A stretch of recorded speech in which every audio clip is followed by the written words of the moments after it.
Hello and welcome to the Mindful Knitter podcast. My name is Claire and I am so happy that you are here with me on my channel today. This is a channel primarily, if you are new, about knitting, but we also talk about other fiber related things like crochet and sometimes tapestry weaving or embroidery or other crafty things. And then there is a very strong mindfulness component as well. I am a yoga teacher and I use mindfulness a lot in my professional and personal life, so it is very much a part of my knitting as well. I'm coming to you today from my home in the southeast of the United States, where I live with my husband Alex, our two Great Danes Murphy and Nolly, and our hamster Crema. If you would like to connect, I have all of my social media information linked down below. I'm on Instagram and Ravelry. And you can also email me. I have my email address on there as well as just in the description of the YouTube channel page. And I think that that's about it for our introductory things. Yeah. So trying to get my introduction streamlined, and maybe I actually got it today. So again, welcome so much. I'm happy to have you join me today and hang out for a little bit. If you want to knit or crochet or craft or on something while you listen or have something delightful to drink, then please feel free to grab that. But you may also just be wanting to listen while you're doing other things too, like dishes or something else mundane. Today we are going to be getting into some finished objects, works in progress, and I'm going to be sharing with you guys a plan for a make-along that will be starting in January, and we will also have a mindfulness practice about knitting in nature. So buckle in. It's not going to be a bumpy ride. It'll probably be a fairly smooth and pleasant ride. All right, so for first things first, my finished objects, I do not have them with me to show you, so I will insert video clips of them in between my speaking portions. I first off have my husband's socks that I knit him for Christmas. He has been wearing them since Christmas. So I don't know where they are now. I don't know if he knows where they are now, and they're probably dirty. But they were knit using Knit Pick Stroll fingering in the train station colorway, and some red, I think one of a kind red yarn from Nanette Wake Studio on Etsy. And I'll have those things in the description below since I can't show them to you on here. But I just did coordinating socks. They were kind of leftover yarns from my other knitting that I'd been doing for Christmas. So he likes red and black, so I just combined them for him. Looking back on it now, I probably would have done, you'll see in the video clip, they're solid colors with contrasting heel, cuff, and toe. I probably would have added one or two like stripes in there, like thick, like broad stripes, either around the foot or the leg, or maybe both, just to make them coordinate a little bit more, because they're kind of starkly different. They do coordinate and match in that way, but I would make them match more next time, I think, and he would have liked them more if I had, but they were good. They're soft, they're comfortable, they fit him perfectly. So I will insert those here. Okay, I found them under the bed. So these are them. I'll show you in some detail, but not in great detail because he's worn them and they're kind of dirty. You can see our dog hair. But yeah, I did 2x2 ribbing. This is the tonal red from Nanette Wake Studio.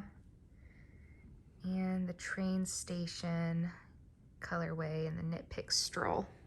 And they are kind of stretched out and misshapen since he's been wearing them. That's okay. I have to knit them a little small for him so that they're a little snug. So they do stretch out. Otherwise, if they're not snug, they just fall off his feet. So yeah, but those are them. And then there's Murphy for posterity. Hi, Murphy. You're a good boy. Alrighty. And so the next finished object I have for you guys, also do not have in my hands because I already gave it away for Christmas.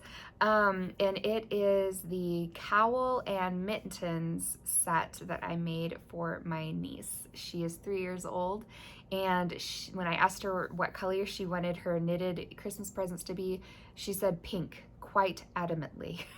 So I used 3 different pink yarns for hers. I will again have those linked in the description below. There was Lang Cashmerino, that was the dark pink one. And I think it may have been Cashmerino for babies, perhaps. I can't remember what the tag said. But there was that one, and then the other 2 were Simplicity on all 3 of, I think the Cashmerino was kind of like a sport-ish weight. The 2 Simplicity yarns were a DK weight. And then the 4th one that I used was a Nanette Wake Studio yarn in a one-of-a-kind colorway. That was like a bright neon, like highlighter pink with little speckles of orange in it. So I made some errors on the cowl because I've only been knitting in the round, and I've only been knitting stockinette for about, I don't know, 8 or 9 months. It started this year. I hadn't really done either of those things until this year. Kind of sort of dabbled-ish in years past, but hadn't really done it until this year. So I've been knitting for 12-ish years, but it's all been basically garter stitch, and every once in a while I would do stockinette, but basically I'd be doing garter stitch. And so I'm very much in the habit of that. So whenever I do stockinette stitch that doesn't already have like a border in it, I forget to do the border. So I did that this time. I completely forgot to do the border. I did it on like one part, but I did an incorrect type of border. So it still didn't work. It was so goofy. I just did stockinette. Well, I basically didn't do a border. I did stockinette, and then I just reversed the stockinette. So I didn't do garter or ribbing or like anything. It didn't work. I was kind of almost panic knitting because I was trying to get it done in time, and I was also just not thinking. So an excellent example of not knitting mindfully. That's okay. We learn. So she really loved it. So I don't think it's a problem. And then the mittens were the first mittens I've ever knit. And I used a pattern from a book, actually, that is included in my Vlogmas series. So if you want more information on that, you can check out my Vlogmas episodes. And I can even link the episode where I have that book. I put that in the description below because I don't know how to link videos to videos on YouTube, but I can put it in the description so you can find it. Yeah, and it's like for cable mittens, and I just omitted the cable. And I sort of weaseled my way around the fact that it was a pattern for worsted weight yarn, but I was using DK and fingering weight yarn.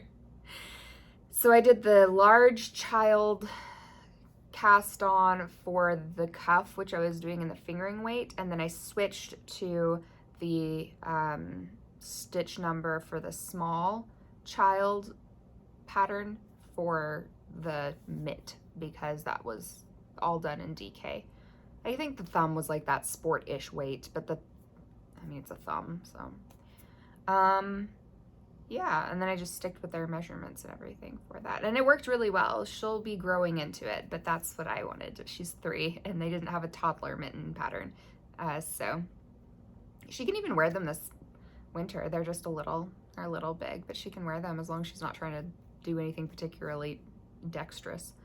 So yeah, I will put that video in here.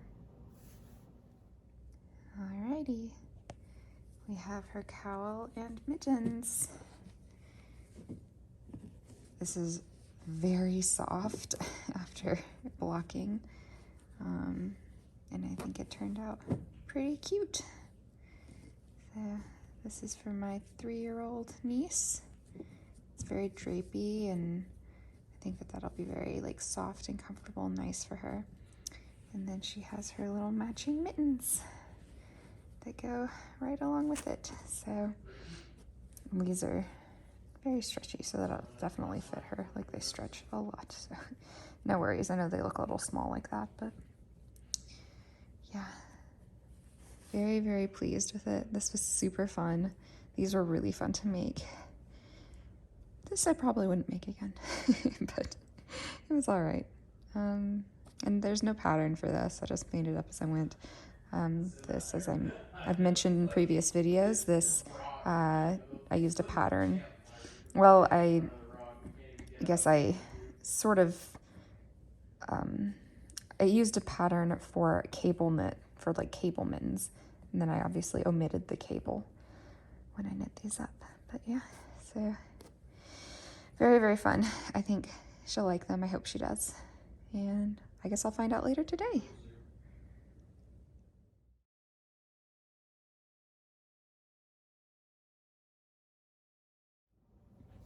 Alrighty. And then I guess I can show these to you guys if you're interested. Maybe I can show them in the next video if you're really interested. But I don't know. They're not interesting. I'm just crocheting a bunch of dishcloths. Not interesting at all. Again, that information is in one of my vlogs. So actually, I can probably just insert that clip from that vlog in here. If I haven't deleted it off of my memory yet. So if that's still there, I'll go ahead and delete it here, or not delete it, insert it here. I will not delete it, so that you can see what the dishcloths look like. But I'm just using, I think it's Red Heart. Yeah, the Red Heart Scrubby Cotton yarn. I just got it off of Amazon, and I got a pack that had 3 different colors in it, and I'm just crocheting those up as stocking stuffers for everybody. All of my in-laws already have theirs because we already did Christmas with them. We're going to be doing my Christmas with my side of the family later this week. So that will be, I still have to crochet those. I had a brain melt apparently just then. But yeah, so I'll insert that here if that is still available. If it is not, then I guess nothing is going in this section to show you. But they're not very exciting. They're dishcloths. They're very scrubby good dishcloths, but they're not highly exciting.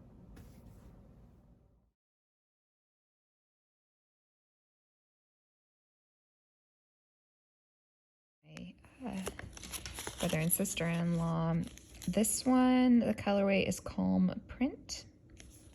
Again, it's the Red Heart Scrubby Cotton. And the other one that was the multicolored is Paradise Print. So, yeah, these are great. And I love that they are cotton. I think they are 100% cotton. Yeah, it's 100% cotton. So I like that. I don't really like using synthetic stuff because of mostly just the planet. But these crochet up real quick, so, and they're kind of satisfying and fun.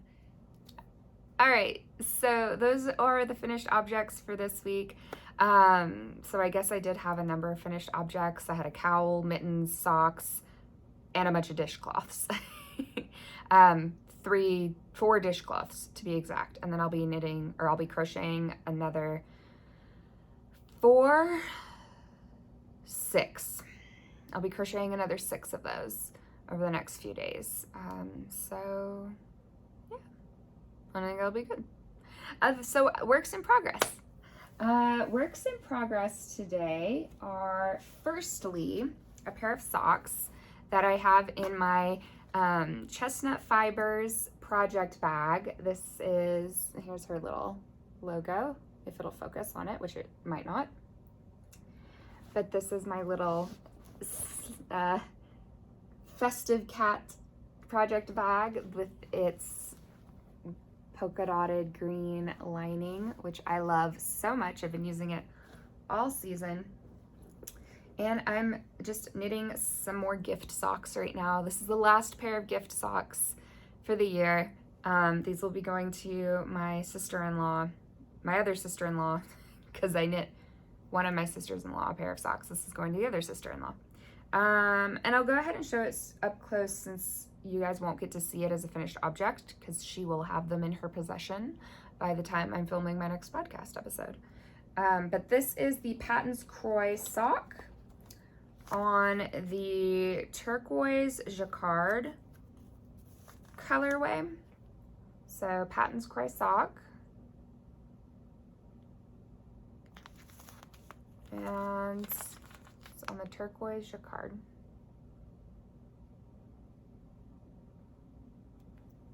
So very cool kind of self-patterning yarn. You might be familiar with the Patons Croix or other similar kind of self-patterning sock yarns. It's like a sport weight. So I am knitting these on US 2 DPNs, 2.75 millimeter,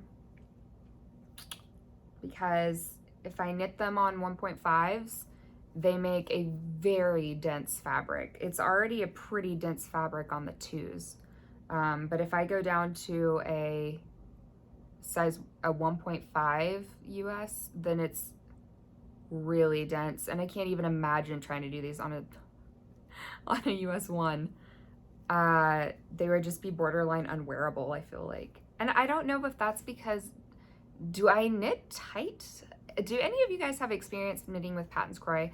And what needle size do you use to knit with them or to knit them? Because I feel like I've seen on some other podcasts that they're using like a 1 or maybe like a 1.5, but I've seen a 1, I think. And I'm like, how are you doing that? I wouldn't even be able to wear them. They'd just be stiff. So I don't know if that means that I knit really tight or tightly. I'd never really considered it. But I might be knitting very tightly. So I knit these on 2s, US 2s. And that gives me a flexible, it's still like sturdy fabric, but it's like a flexible, sturdy fabric.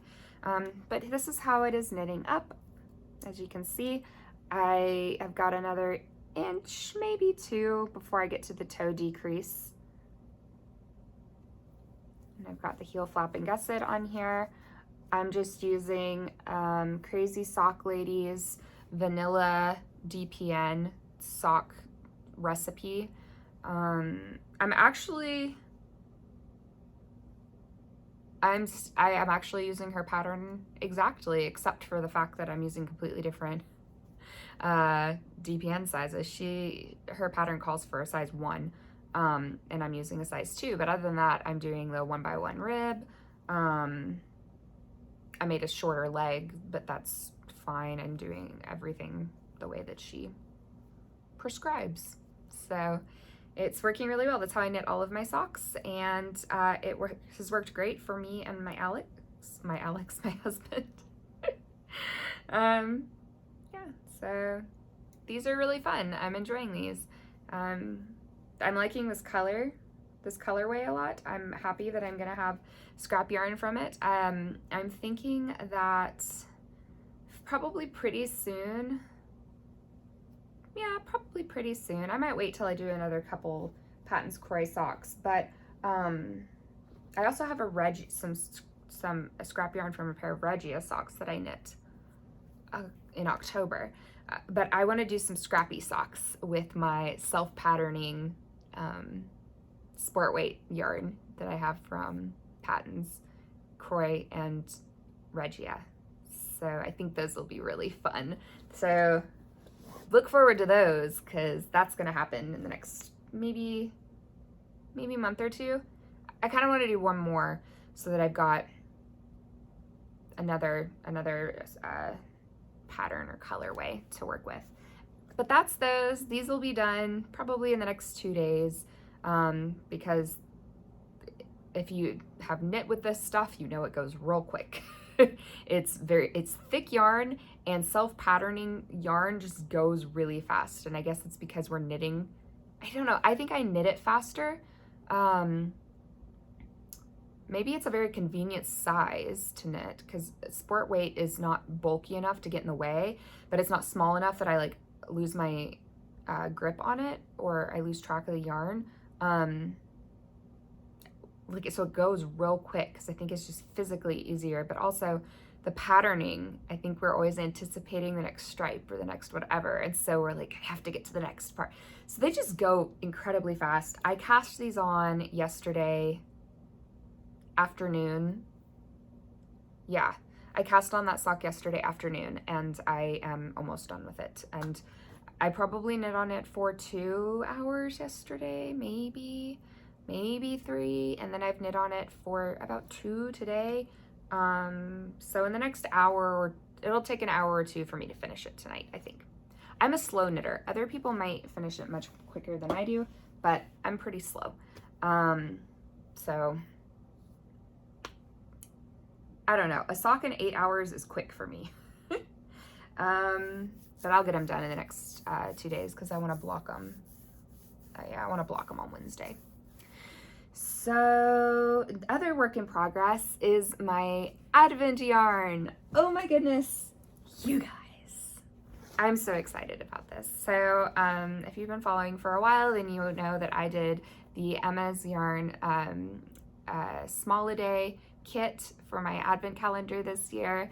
I had so much fun with it. If you were watching my Vlogmas, then you got to see me over my yarn every day. Which might have gotten old, I don't know.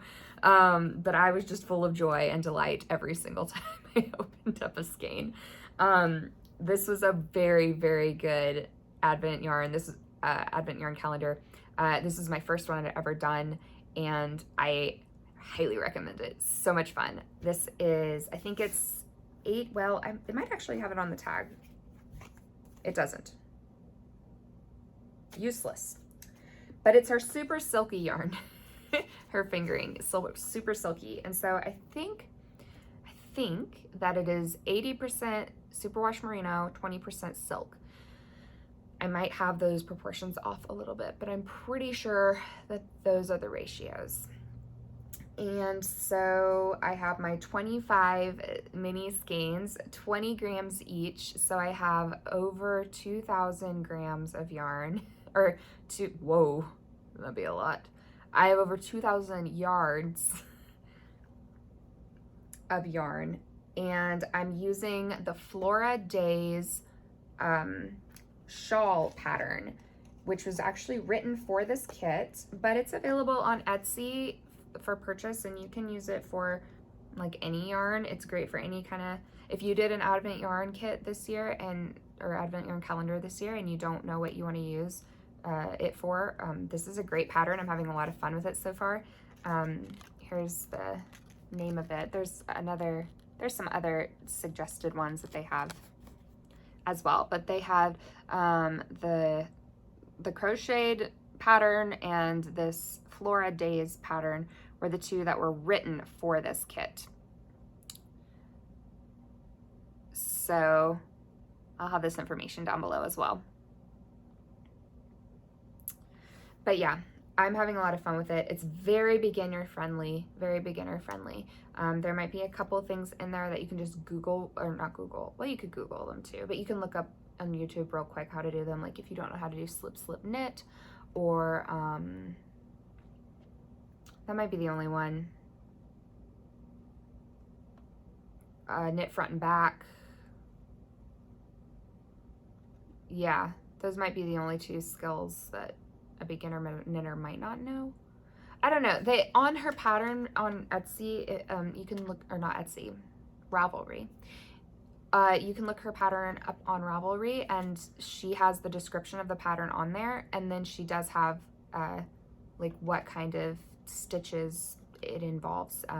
It's mostly a garter stitch with some stockinette stitch, and then she's got some other kind of shaping type things, I guess, and like a border and, you know, things like that. So, but it's very beginner friendly. I don't do super complicated patterns just because I don't normally like to.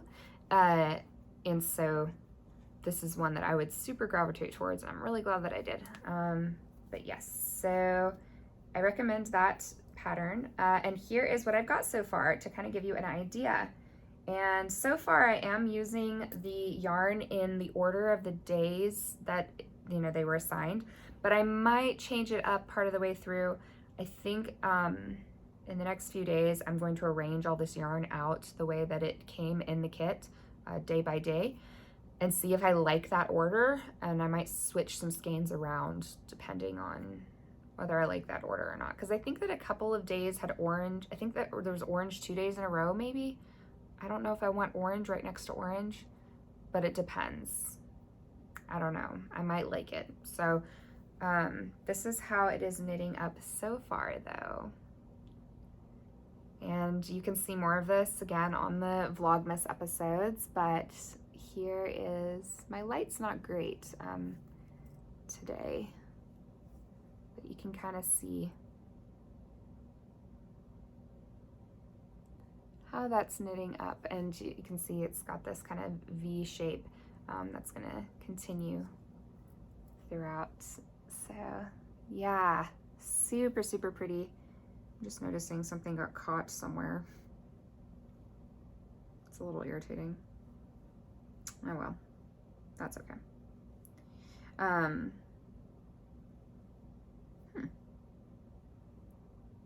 may have just made that stitch way too big. Oh well, I'll tighten that up later. But yeah, so we've got this kind of patterning, more so a texture on this side versus mostly just garter on this side, which I think is gonna make a very nice shawl, especially if you wrap it around you and you have it like laying. Just really, really pretty. The colors look wonderful up close and far away. That's just, I'm a very big fan, and I'm having so much fun knitting this up. I think it's gonna be completely gorgeous when it's done. And I think I'm gonna wind up this next skein tonight. This is the next guy that's going in. So I've got this kind of pink, multicolored pink yarn here, and then this green guy is gonna be going in next. So incredibly pretty. I am just super, super pleased. This is the skein that I'm currently on, or ball, I guess, at this point.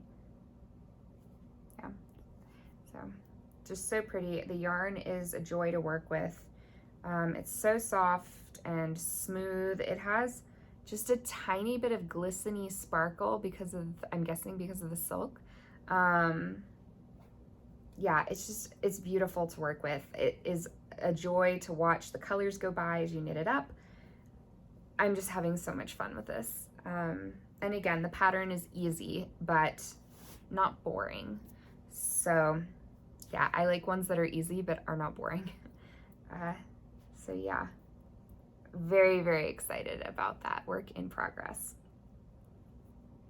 So I guess those are the only things that I have to show you guys for works in progress today. I'll just continue knitting dishcloths as well, or not knitting, crocheting dishcloths as well.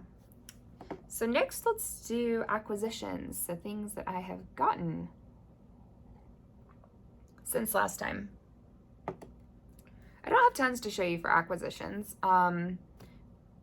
Alex didn't really get me anything knitting related. Oh no, he did get me a couple things for Christmas that are, oh, but I don't have them with me. Oh, I set them out for me to grab, and then I didn't grab them. That's frustrating. Well, I can show them to you next time. That's okay. Yeah, it's not a big deal. I'll just show them to you next time. He got me a couple of notions that are really, really cute. So I'll definitely show them to you next time. But yeah, he didn't really get me, oh, he did get me one thing yarn related. I take it back. He got me this book. So this is one of the Knit Picks books. right? Yes. This is one of the Knit Picks books. It's really fun. I have looked through it and I'm very excited to try out some of their ideas that are in here. It says 14 photo illustrated tutorials guide you through. It has instructions for both toe up and top down socks, and there are 11 different stitch patterns to choose from. So it's basically like a recipe book. It's got different,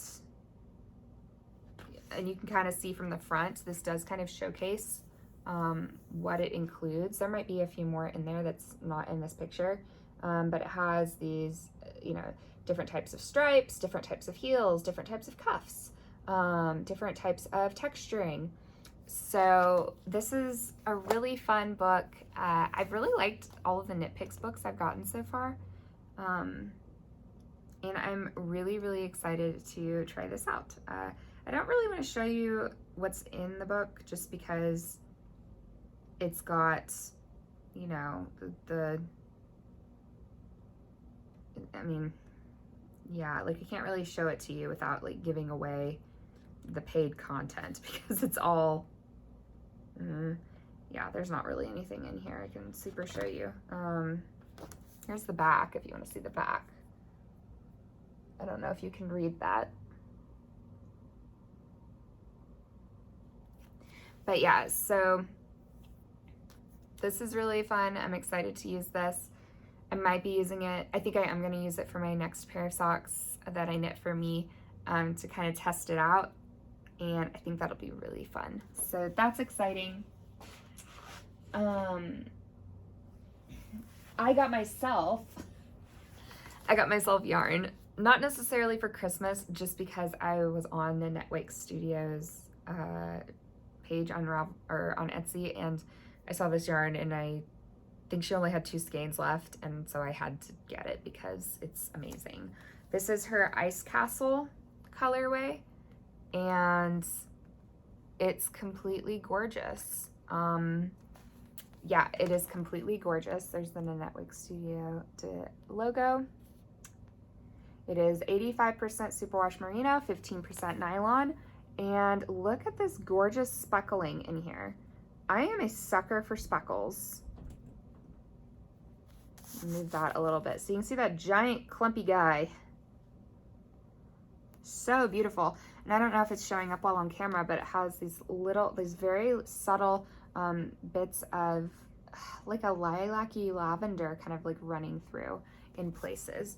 The skein is less heavily speckled. Yeah, like way less heavily speckled.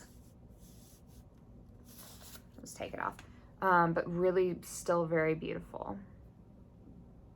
I think I'm discovering that I'm not hugely into variegated yarns. I really love tonals and I really love speckles. But it has to be a special variegation for me to like the variegated yarns. And I don't know why that is exactly. I'm just not super into it. I like self-striping and self-patterning, but yeah, like highly variegated yarns, I do really like and I enjoy, but I think moving forward, I will be getting less of the highly variegated yarns. Unless it's Nanette Wake, because her colorways are just gorgeous. Yeah, they're just gorgeous. But yeah, so these are my presents to myself, I guess. So I have 200 grams of fingering weight yarn that I'm not entirely sure what I'm going to do with. I think what I might do is I'm considering holding them double and making myself a mittens and hat set. And I think that would be really cute. I thought about doing a cowl, but I don't know. I'm still deciding. Do you guys have an opinion on what to do with these puppies? Because I definitely want to do, I think I want to do a set because they're so beautiful. I want to keep them together.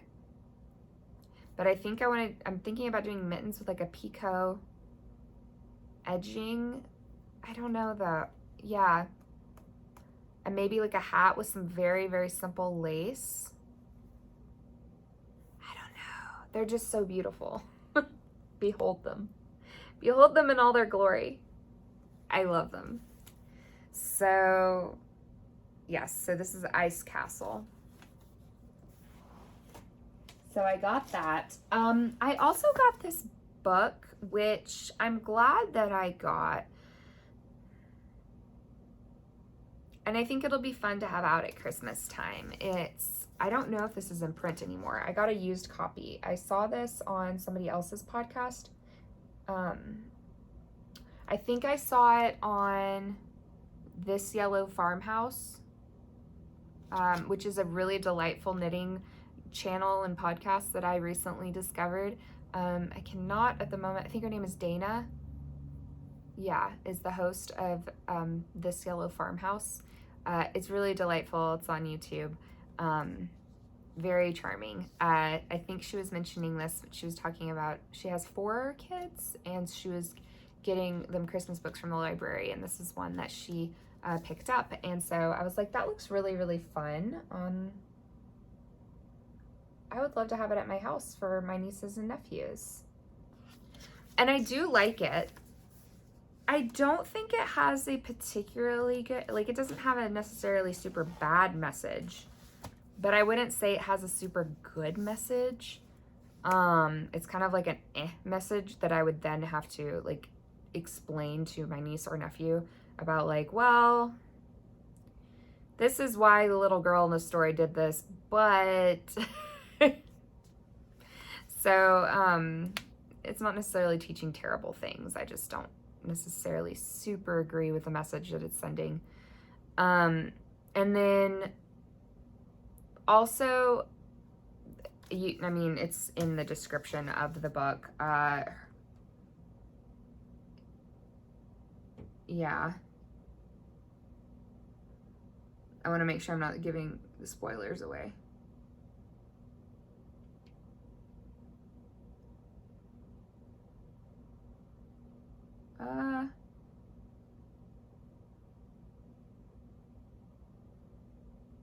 Okay, so it's not in here, so I don't want to give you guys, like, I don't know, I don't want to spoil the story, but basically something very tragic happens on like page 2 or 3.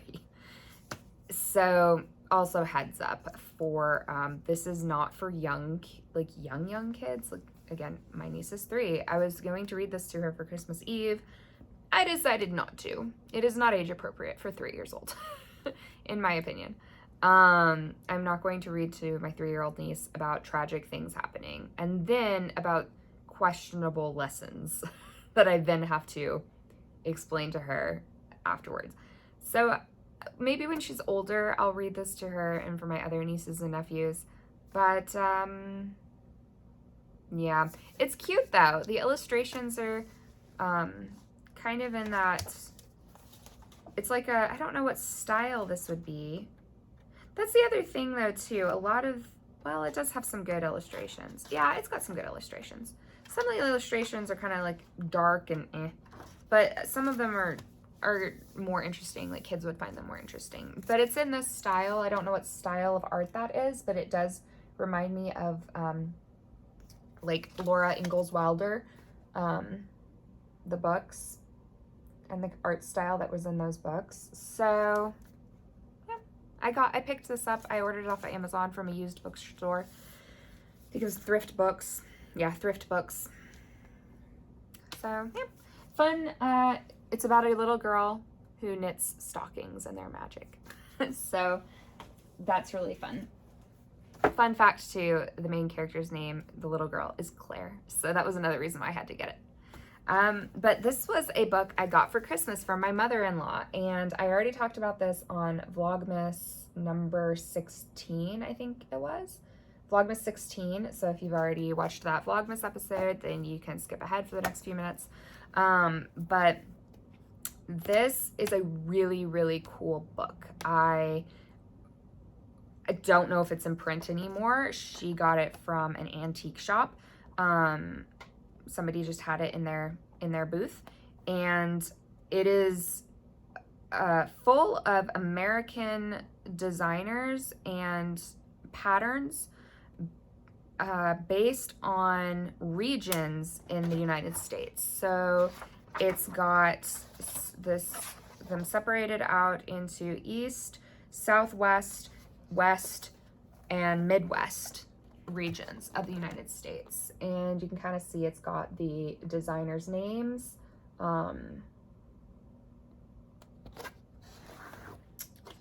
And then also like different fiber or companies and various companies. And then it shows where they're from. And then throughout the book, it's got like information, like background about the designer, about the fiber artist, about the materials, the animals, the plants, and why those designs and fibers and everything, like why those are part of that region's like history and culture and the background behind all of it. So it's really cool. I'm really looking forward to reading it. And then it does have the patterns in the back with the charts for the color work. It has 30 projects. Yeah, and I need to show you the picture of the one that I am definitely knitting this next year. Look at this wrap and hat. How amazing is that color work? That's beautiful. So beautiful. They're saying it's an intermediate pattern. We'll see. Because again, I don't usually knit things that are highly complicated, but it's absolutely beautiful. They call it the Spice Market wrap. It's gorgeous. So the copyright on this is 1996, but the patterns are not dated at all. They are, I think, very classic, partially because they are representative of a lot of like the cultural background of like each of those regions. So they're kind of timeless in that way. They're all beautiful. I will caveat, I haven't read it yet, but I will caveat, it is from 1996, and I don't know how sensitive or intentional they were about being respectful of Native cultures and people. I don't know if any of these patterns, because I haven't read it yet, I don't know if any of these patterns have roots in any Native or Indigenous cultures or anything like that. And I don't know if they have been good about making note of that and, you know, honoring those artistic and traditional aspect. I don't know if they are doing that. Yeah, I don't know if there is stuff that has been, shall we say, appropriated. I just don't know. So it could be that there is not at all, and it's perfectly fine. And there are books now that I'm sure have that aren't mindful of that as well. But that is something that I do personally take pretty seriously and try to be very conscious of, is not appropriating other people's cultures. I do think that, you know, we are all connected, and it's perfectly fine to, you know, acknowledge what is beautiful in each other's cultures, but I don't, you know, support taking things and then not giving credit to where credit is due. So they could have done a perfectly fine job of that in this book, or it could be a non-issue. I don't know. But I just don't know. So disclaimer. If you look into this book and you get it and you find that there is offensive stuff in here, I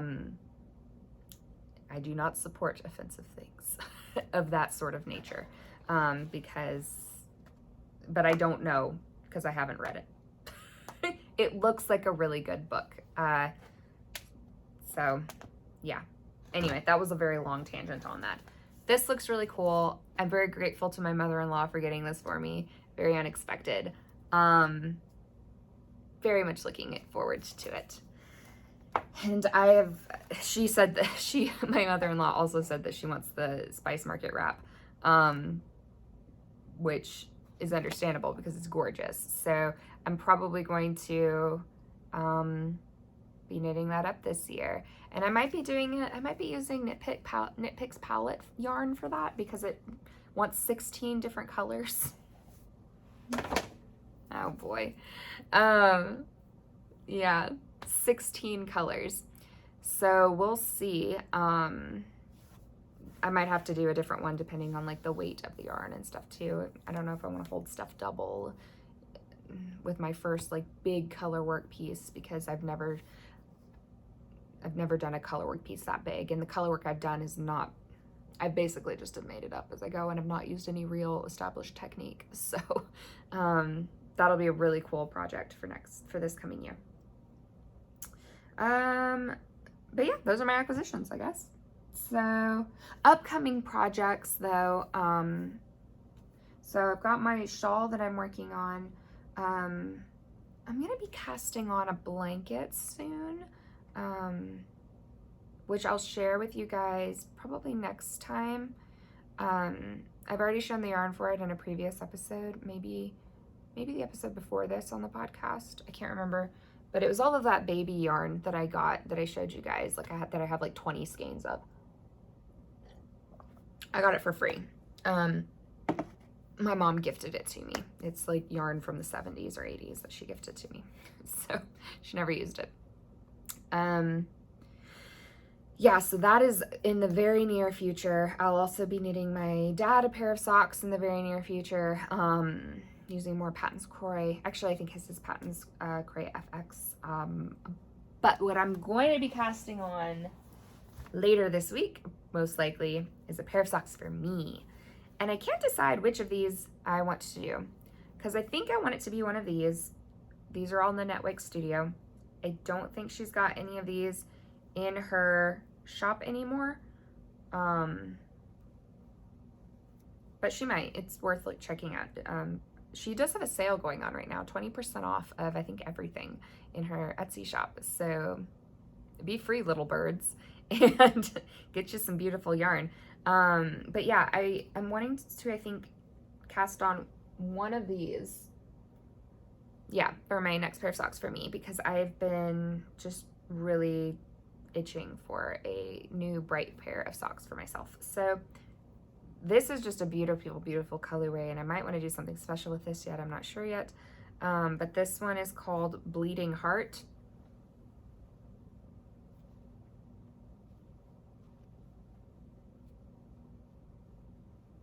And it's just gorgeous, as you can tell. So I might want to do something special with this. I'm not sure yet. This is Lay Greeting, which is a really fun, it's like sprinkles or confetti. I almost cast these on for my birthday this year, but I didn't. And then this is Bachelor Buttons. Very cute name and very apt. I've grown some Bachelor Buttons, and they do kind of, these are the colors that I had in my Bachelor Buttons, which if you don't know, it's a flower. So I'll put it to the vote. Which color should I do? Lay Greeting, Bleeding Heart, or Bachelor Buttons? Ballots are open. So yeah, I'll be casting on a pair of socks this week as soon as I am done with my sister-in-law's socks. So you only have a couple days to let me know. So yeah, those are the projects. So I guess we'll do some channel chat, knit chat real quick, and then we'll do the nature mindfulness practice. So knit chat this week it was really revolving around the upcoming, what's it called? Make-Along. Yes, we're going to have a make-along with the channel starting in January. I will be creating a separate video that will be giving you guys all the information that you need for that. It is a Hygge Make-Along.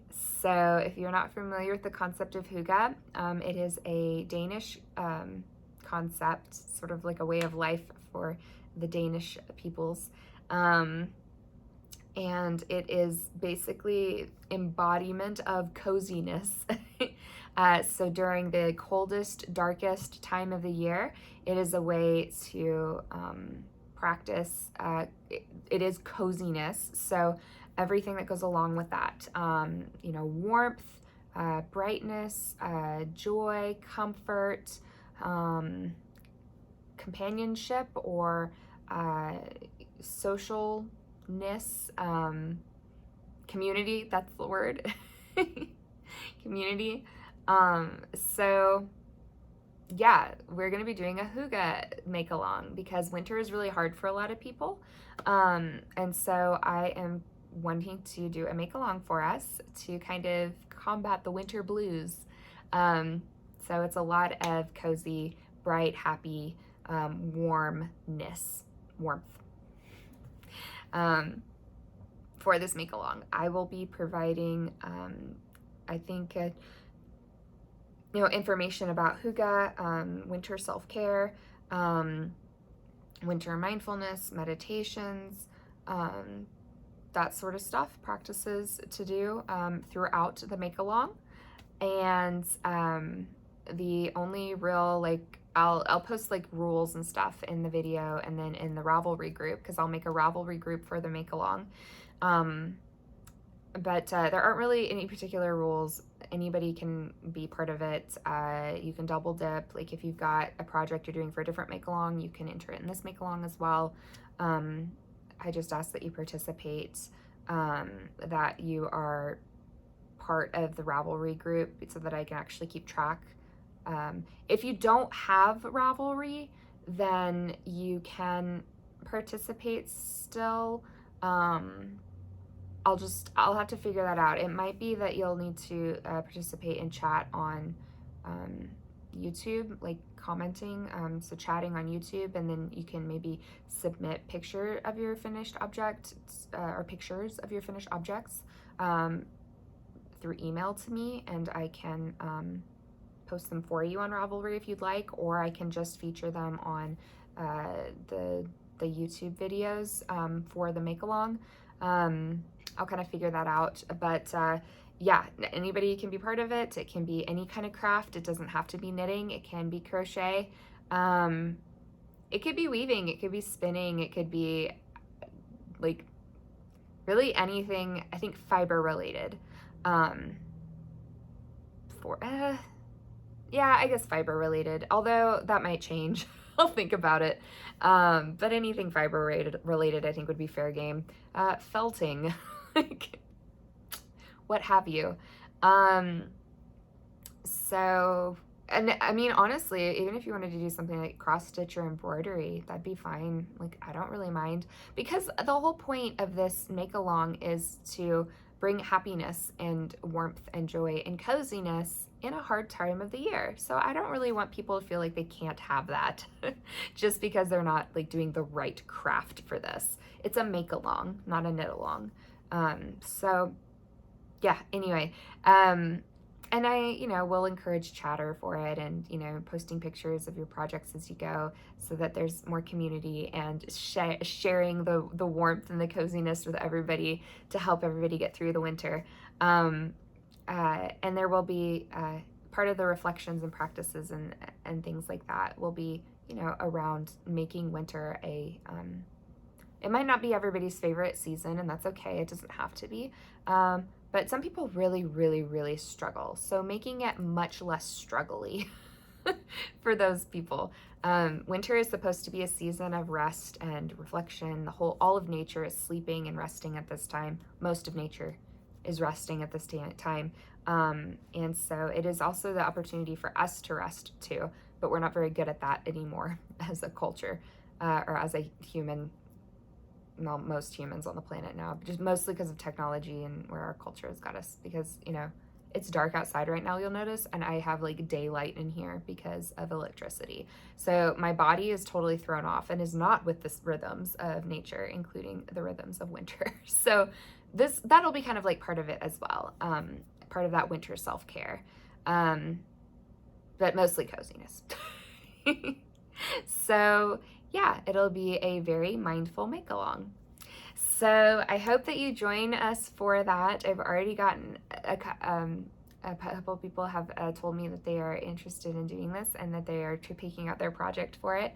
I'll give you guys the starting dates when I post that video with the information. That should go up in the next week, I think, because I want to give people time to like prep for it and kind of have it on their radar. Although you can also join after the official start date, because it's going to start in the middle-ish of January to give people some time after the holidays to kind of decompress before starting a new thing. So it'll start in the middle-ish of January, and it'll go until, I don't remember the exact date in March, but it is the first day of spring. So the first day of spring is when we will end the make-along, and I think that's when we'll do prizes and giveaways.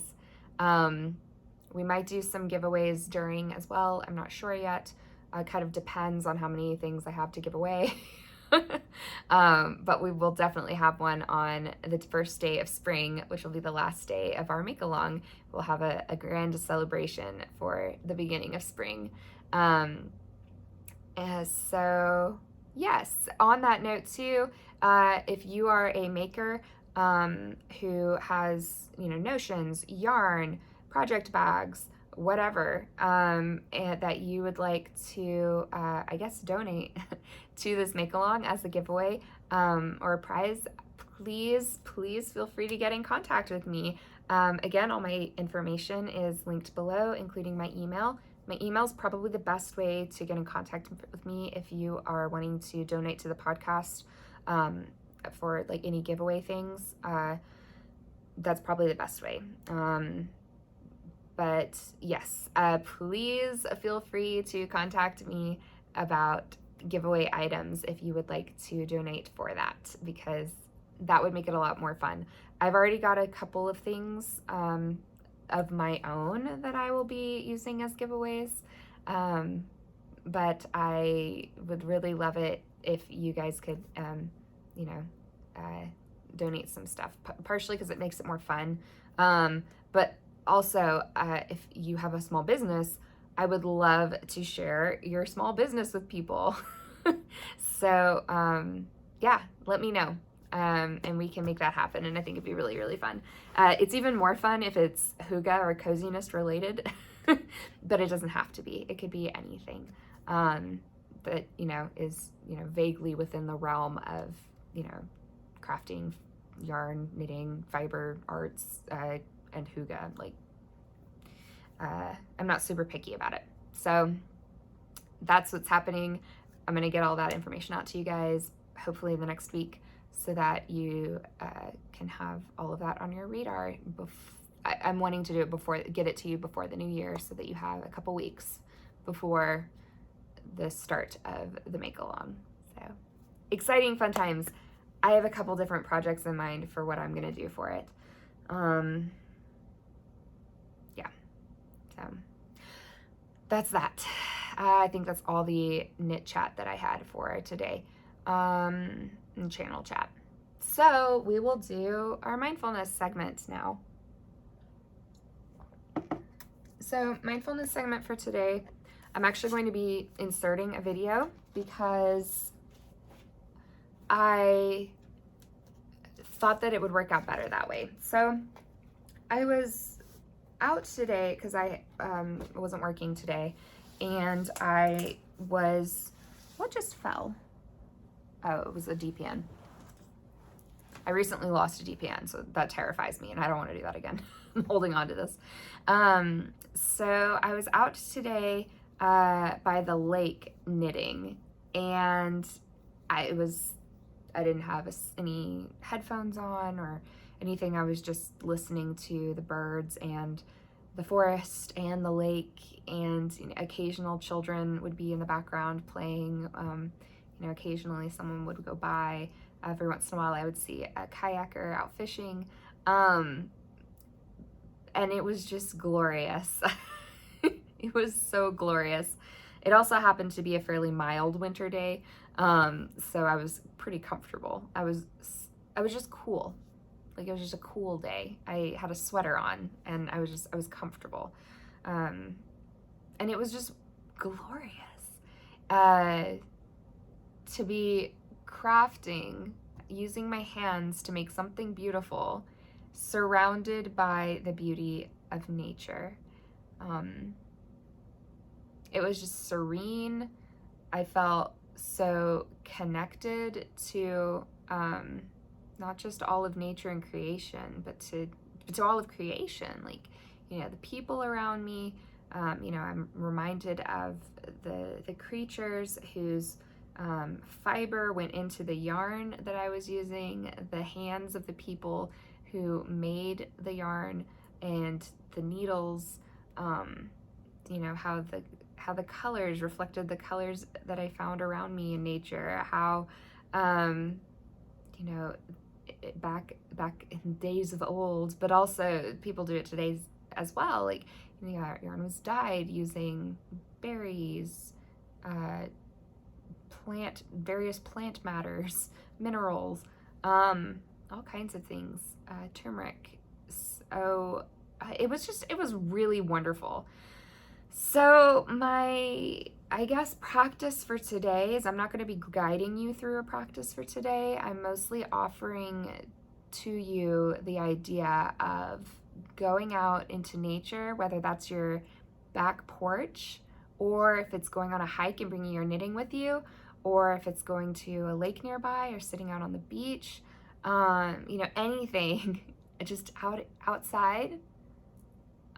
Even if those aren't accessible to you, if you can sit by an open window and knit. And I would encourage you to knit with basically silence, but it's not silence because nature is loud. There's a lot going on, like the water lapping on the dock. I was on a dock for part of my time there, and then I went to my favorite little cove that was covered in moss. I went there for part of it, and it was just, again, glorious. I can't describe with words. So yeah, I just invite you to go out and knit in the wild and experience it for yourselves. But also, for the moment, and especially if it's not accessible to you anytime soon, I did want to insert some footage that I took from today of me knitting out in the wild, just because I wanted to be able to share with you that piece. And this was the best way that I could think to do that. So while I was out, I did take out my camera a few times and did a little bit of filming. I was out there for a long time, so I did not film the vast majority of my knitting time out there, but I did do a few snippets for you guys so that I could share that with you. So, maybe as a good substitute perhaps, or an adequate substitute, if you can't go out into the wilderness and, or you can't open a window, or, if you can't knit in nature yourself at the moment, then you can knit with me in nature, I guess on the screen for a while. So if you're not interested in that, I'll insert that at the very end so that you don't have to skip at all. I'll insert it at the very end for you so that if you're not interested in it, then you can just, stop watching when we get to the end of this. But if you are interested in knitting along with me in nature, then stick around till the end of the video for today. So yeah, I also recognize that the winter is not the easiest time for most people to knit outside. So there's also that. Depending on where you are located, you might not be able to knit outside until April. And if that's the case, then please feel free to knit along with me in the upcoming video. Which also, I am thinking about, I guess this is a question I'll pose to you guys for today as well. I was thinking about creating a playlist on the channel for knitting in nature videos. I've already started a mindfulness practices playlist, which I need to update. I think I've only got one on there right now. I have like 3 or 4 more I need to add, that I just have in queue that I haven't uploaded yet, because with Vlogmas I didn't want to inundate your guys' feed with me uploading 4 videos a day for a month. But I'll be doing that right after Vlogmas, I think, as I'll be updating that playlist. But the question is, how would you guys feel about me adding another playlist of videos that feature knitting in nature? And they would pretty much just be videos of me knitting in nature in various settings. I kind of like it.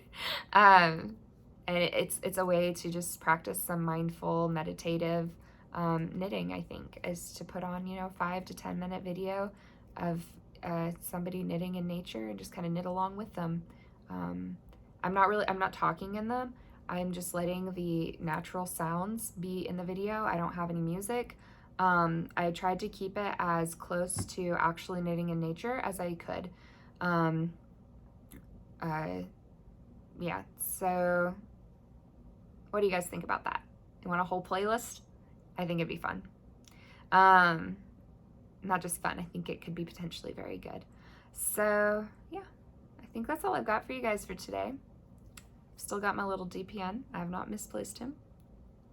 I'm gonna put him back in my bag so that I don't just misplace him, because I found the one that I had lost, but he was lost for like a full month, so he was just under a different project, like a collage thing I was doing. So anyway, I will end the video here for today, or at least the talking portion.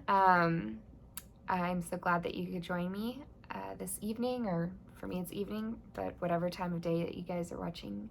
I'm so glad that you could hang out with me for a while. Please feel free to comment below with any questions that you have, any answers to any of my questions, voting on which yarn I should use for my socks. Yeah, if you want to just say hi, just let me know what you're knitting, or what you're up to, or just introduce yourself. Then I'd be happy to meet you and hang out with you guys in that way.